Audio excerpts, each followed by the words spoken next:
একজন মুমিনের 24 ঘন্টার রুটিন কি জানালে উপকৃত হবে? চমৎকার একটি প্রশ্ন। একজন ইমানদারের 24 ঘন্টার রুটিন কেমন হবে?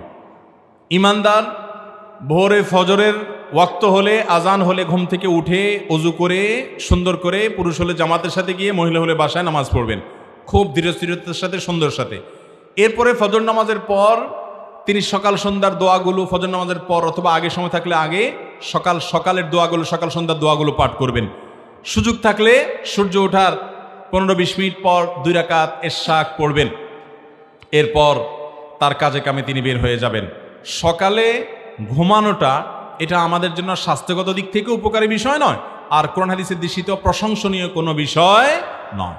এরপরে কাজে কামে বের হবেন আল্লাহর নামে, বের হয়ে হালাল উপার্জন করবেন, হারাম উপার্জন করবেন না। কান দ্বারা হারাম জিনিস শুনবেন না, চোখ দ্বারা হারাম জিনিস দেখবেন না। চোখের হেফাজত করে হালাল উপার্জন করে জোহর ওয়াক্ত হলে আজান দিলে মসজিদে এসে পুরুষরা মহিলারা নিজ জায়গাতে কাজ সালাত আদায় করে নেবেন ফরজ। এরপরে 5 ওয়াক্ত নামাজ পরবর্তী দোয়া দুরূদগুলো পড়ে মসজিদ থেকে বের হয়ে যাবেন। আল্লাহ বলেছেন ওয়াইদা ফাইদা কুদিয়াতিস সালাহ ফান্তাশিরু ফিল আরদ, নামাজ শেষ হয়ে গেছে জমিনে বাইর পড়ো, ওয়াবতাগু মিন ফাদলিল্লাহ, আল্লাহর করুণা তালাশ করো।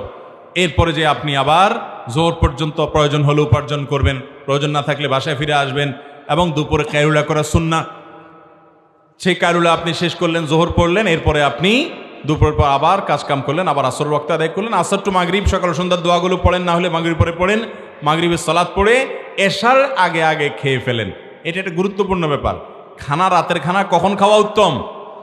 এশার আগে আগে। কিন্তু এশারের আগে খানা আমরা খাওয়ার কথা কল্পনাও করি না। এশার আগে খানা খাওয়াটা স্বাস্থ্যের জন্য উপকারী। কেন জানেন?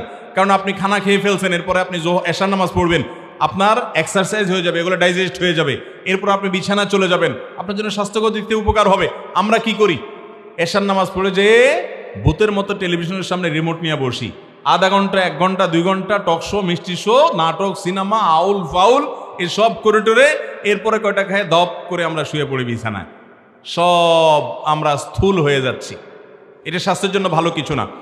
আর এশার আগে কথাবার্তা, খাওয়া দাওয়া সব শেষ করে এশার পরে দ্রুত শুয়ে পড়া, এই জিনিসটা তো সমাজ থেকে একেবারে হারিয়ে গেছে।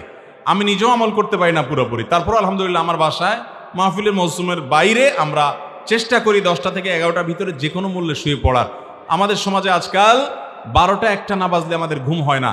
রাত দেরি করে শোয়া এটা ফজর নামাজ পড়ার জন্য সহায়ক না বাধা? অতএব ফজর নামাজ পড়তে হলে রাতে তাড়াতাড়ি শুইতে হবে। এছাড়া আমরা জানি এখন সায়েন্টিফিকলি এটা প্রমাণিত, রাতের প্রথম অংশ 10টা থেকে 2টা পর্যন্ত এই টাইমের ঘুমটা মানুষের স্বাস্থ্যের জন্য অনেক ভালো। এতে মানুষের ইমিউন সিস্টেমটা অনেক স্ট্রং হয়, রোগ প্রতিরোধ ক্ষমতা বৃদ্ধি পায়।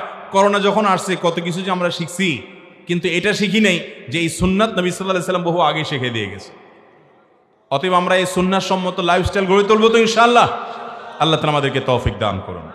অনেক বেশি আমল করতে পারেন না, অসুবিধা নেই ভাই। ইমান বিশ্বাসটা ঠিক আছে, 5 ওয়াক্ত ফরজ নামাজ পড়েন, হালাল উপার্জন করেন, গালমন্দ দেওয়া, কাউকে অধিকার নষ্ট করা এগুলা করবেন না। আপনার আখলাকটা ঠিক রাখবেন, ইনশাআল্লাহ জান্নাতের পথ সুগম হবে। আল্লাহ আমাদের সবাইকে তৌফিক দান করুন।